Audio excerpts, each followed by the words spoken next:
The Torah commands us, do not make yourselves disgusting. As we've mentioned, this is referring to when someone feels the urge to relieve himself and he postpones doing so. But now for men to postpone, there's an additional reason, where the dangers of doing so can actually impair his ability to bear children. The Rambam writes that anyone who postpones is guilty of making his body and soul filthy, and the habit can cause further illness. And again, this person will be liable in heaven for not protecting his health the way he should. Anyone that possesses the fear of heaven will make sure to tend to his needs as soon as he or she feels the urge. It should be done immediately, and nothing should get in the way of doing so. Some people, when they're in the middle of doing something, give priority to whatever it is that they're doing first, before tending to their needs. They hold it and wait for a good stopping point, then they go do what they need to do. The Ben Ish Chai says that this is absolutely foolish of a person. They shouldn't hold it for a moment. They should stop what they're doing and tend to their needs immediately.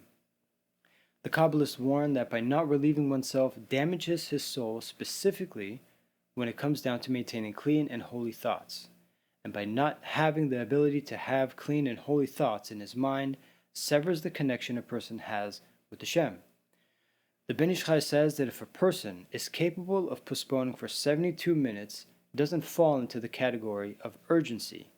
This doesn't necessarily cause a person health issues and isn't so much of an issue.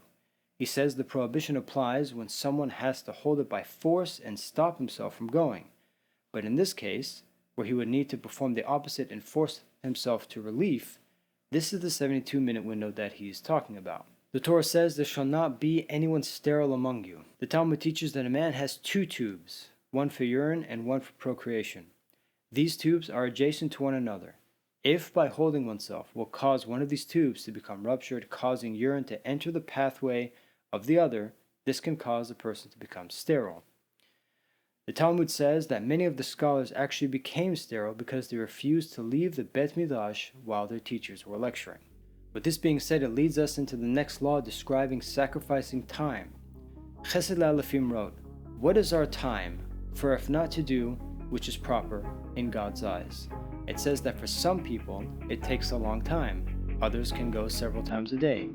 And even if it takes time away from a person's learning, the law to relieve oneself still has to be observed. Doing so is considered a mitzvah.